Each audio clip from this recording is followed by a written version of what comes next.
कहावत है, जी। अटकन मटकन दही चटाका लौहा लाटा बन में काटा, चल चल बेटी गंगा जाबो, गंगा ले गोदावरी जाबो।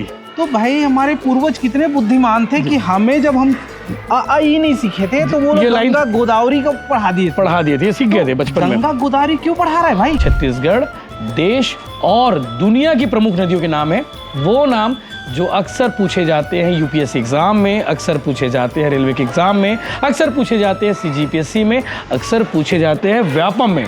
सर मुझे लगता है कि ऐसा कोई एग्जाम नहीं होगा कॉम्पिटिटिव एग्जाम जिसमें नदियों के नाम ना पूछे। संखनी और डंकिनी नदी आप सुने हैं? छत्तीसगढ़ की नदी है, संखनी डंकिनी कहा जाता है। और ये नदी के जो संगम स्थल है जी, वहाँ पर दंतेश्वरी मंदिर है दंतेवाड़ा में। बिल्कुल तो ये फैक्ट लिखा गया है। त्रिवेणी संगम कहाँ है और कौन कौन सी नदियों से त्रिवेणी संगम बना हुआ है जी, उसके भी नाम है। सभ्यता और संस्कृति को बचाने आओ नदियों को जाने, ये टैगलाइन है। और बनाने वाले लिखने वाले सर हमारे साथ बैठे हुए तुमन चंद साहू जी हैं और रीता साहू इनकी पत्नी है, धर्मपत्नी। दोनों ने मिलकर ये नदियों की वर्णमाला पहली बार एक ही वर्णमाला में। सर कितनी नदियों के नाम है? आ से अरपा, प से पैरी, म से महानदी, ग से गंगा, या से यमुना, न से नील, न से sir sir sir sir sir sir sir क्या पढ़ रहे हैं आप? पहले बता दो हमारे ऑडियंस को ताकि उन्हें भी मालूम चल जाए। यशवंत जी हम लोग पढ़ रहे हैं नदियों की वर्णमाला। बिल्कुल, सभ्यता और संस्कृति को बचाने आओ नदियों को जाने, ये टैगलाइन है। और बनाने वाले लिखने वाले सर हमारे साथ बैठे हुए तुमन चंद साहू जी हैं और रीता साहू इनकी पत्नी है, धर्मपत्नी। दोनों ने मिलकर ये नदियों की वर्णमाला पहली बार एक ही वर्णमाला में। सर कितनी नदियों के नाम है? इसमें 115 नदियों के नाम हैं। 115 नदियों के नाम अगर कोई रटना चाहे, कोई दिमाग में डालना चाहे, कितना टाइम लगेगा इसको? तो वो अगर वर्णमाला उसको याद है, हिंदी वर्णमाला अगर किसी बच्चे को याद है तो 10 से 15 मिनट में कम से कम 50 नदी के नाम याद कर लेंगे और आधा से 1 घंटे में पूरा 100 जितनी नदियां 110 नदी याद हो जाएगा। बिल्कुल, बहुत तो बढ़िया। सबसे अच्छी बात है कि छत्तीसगढ़ के धमतरी जिला के मगरलोड ब्लॉक के जो है भैंस मुंडी गांव के रहने वाले हैं।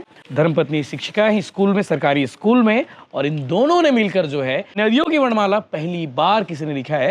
तो ये देख सकते हैं, नाम है छत्तीसगढ़ देश और दुनिया की प्रमुख नदियों के नाम है, वो नाम जो अक्सर पूछे जाते हैं यूपीएससी एग्जाम में, अक्सर पूछे जाते हैं रेलवे के एग्जाम में, अक्सर पूछे जाते हैं सीजीपीएससी में, अक्सर पूछे जाते हैं व्यापम में।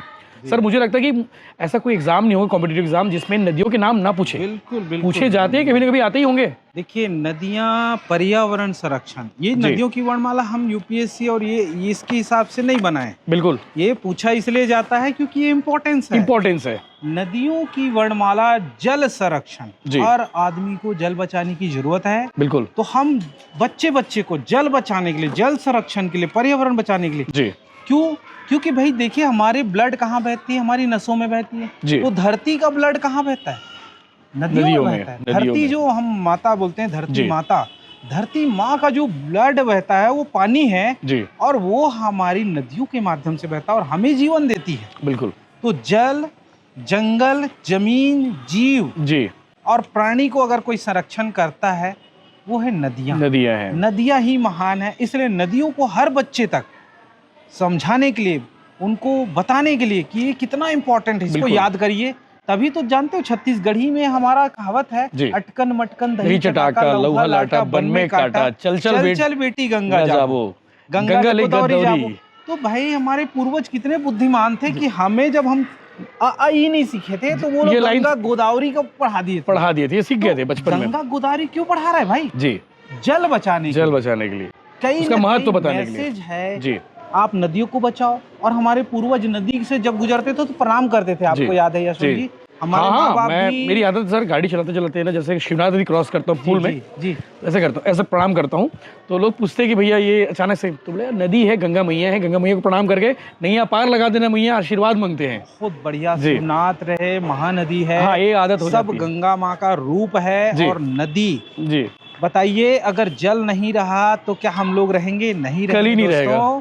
इसलिए आप नदी को प्रतियोगी परीक्षा के हिसाब से याद मत करो, उसका इम्पोर्टेंस समझो, वाकई उसको में। कितना इम्पोर्टेंट, उसको संरक्षण कितना इम्पोर्टेंट है, जल कितना बचाना जरूरी। इसलिए देखिए जी। ये तो अब हम बच्चों को ऐसे ही सिखाते हैं तो उनको लगता है कि ये क्या क्या सिलेबस का पार्ट है तो बस सिखा दिए। बस नहीं, हाँ। सिलेबस का हम लोग जब उनको संरक्षण की बात करते हैं तो उनको बकवास लगता है जी। पर उनको हम इसको एजुकेशन के माध्यम से समझाएं तो उनको लगता है ये तो बहुत इंपॉर्टेंट चीज है बाकी।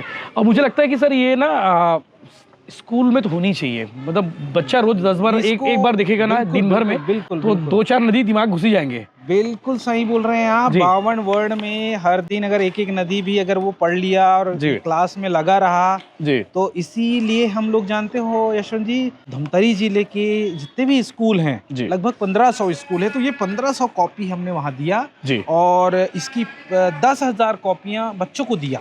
छोटे छोटे बच्चों को अपने मैडम है वो अपनी सैलरी से आधी सैलरी डोनेट करती है इन सब कामों के लिए, शिक्षा के लिए, ग्रेट, पर्यावरण के लिए और गौ सेवा के लिए। Great sir, great. कितने सालों से कर रही है सर? ये लगभग 10 सालों से हम लोग कर रहे हैं। बहुत और बढ़िया। जिस दिन से नौकरी में आई है मैडम तब से अपनी सैलरी का आधा हिस्सा ये कर रहे हैं। ये बहुत अच्छी बात है, ये बहुत अच्छी बात है वाकई में। ये हमारा भी CSR होता है कि सिर्फ उद्योगों का नहीं होता CSR एक्टिविटी। तो पर्सनल आदमी कर सकता है, हम समाज के बहुत ऋणी हैं जी, तो इसीलिए हम सब लोग करते हैं कि समाज को हम शिक्षा के माध्यम से, पर्यावरण और गौ सेवा के माध्यम से कैसा बेस्ट। नदियों के नाम आप समझ ही लेते हैं, बता ही लेते हैं कि आज से अरपा छत्तीसगढ़ की नदी है और अमरावती तमिलनाडु में है, अमेजन नदी दक्षिण अफ्रीका में है, इसके अलावा अरवरी नदी राजस्थान और भारत की सबसे छोटी नदी है, ये भी आपने लिखा है। बिल्कुल, देखिए इसमें मैंने ये अरवरी नदी जो है भारत में सबसे छोटी नदी, इसमें फैक्ट भी लिखा हुआ है जी। जैसे जल दिवस कब मनाया जाता है, 22 मार्च को लिखा बनाया है जी जी। हमने मैसेज दिया है, नदियों के नाम ही नहीं डाले हैं जी। नदी क्यों इंपॉर्टेंट है एक्सप्लेन भी किया गया है। गंगा नदी जैसा लिखा है उत्तर भारत में, यूपी में है और भारत की सबसे लंबी नदी, लंबाई 2525 किलोमीटर है,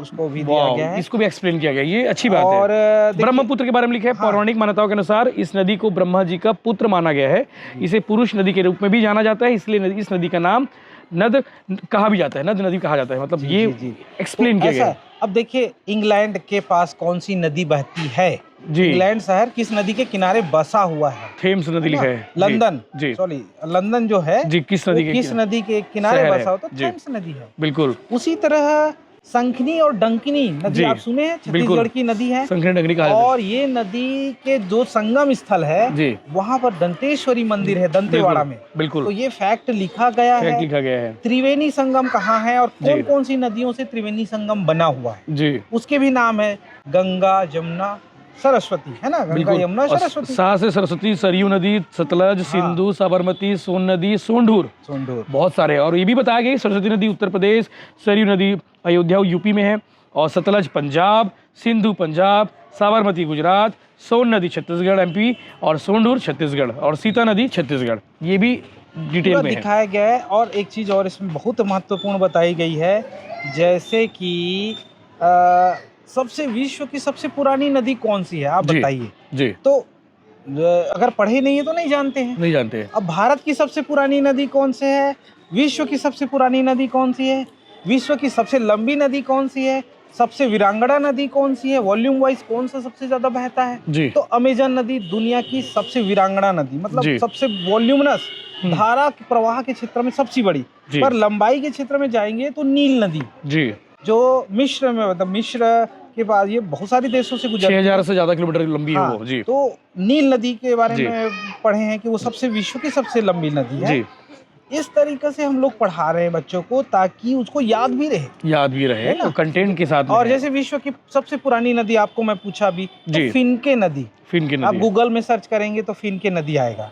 तो इस तरीका से ये गूगल पूरा आपके पास, आपके सामने आ जाएगा, ये सामने ही रहेगा, क्योंकि छोटी छोटी चीजों के लिए हम मोबाइल यूज नहीं करेंगे, तो इसको दिखा दो। बहुत बड़े सर। तो और डेली अगर बच्चा सर ये आसानी से अगर किसी को चाहिए आप तक संपर्क कैसे हो पाएगा, और ये कहीं ऑनलाइन अवेलेबल हो पाएगा? ये अभी तो ऑनलाइन अवेलेबल नहीं है ये जी। किसी को PDF चाहिए, PDF हम शेयर कर सकते हैं, मेरे नंबर में संपर्क, नीचे डिस्क्रिप्शन पर नंबर शेयर कर देंगे सर का।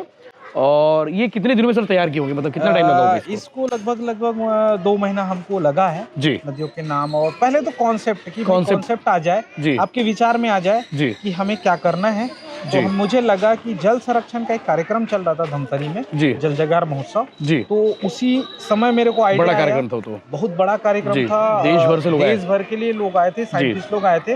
तो हमें लगा कि हम क्या कर सकते हैं जी, शिक्षा के लिए हमें क्या योगदान रहेगा जल बचाने के लिए।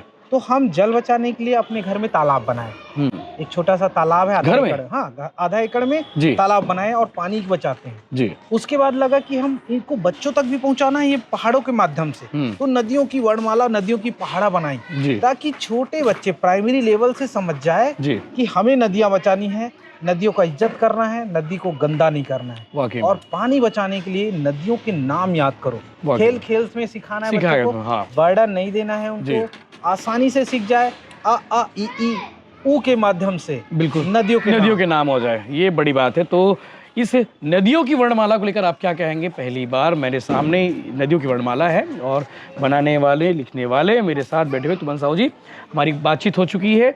नदियों की वर्णमाला को लेकर आप क्या कहेंगे? कमेंट करके जरूर बताइएगा। अगर आपको ये चाहिए तो नीचे डिस्क्रिप्शन पर नंबर है, आप सर से संपर्क करके PDF मांग सकते हैं, या फिर ये ज़रूरी जानकारी या फिर ये चीज़ें जो है जानकारी इकट्ठा कर सकते हैं। जय हिंद, जय जोहार, जय छत्तीसगढ़।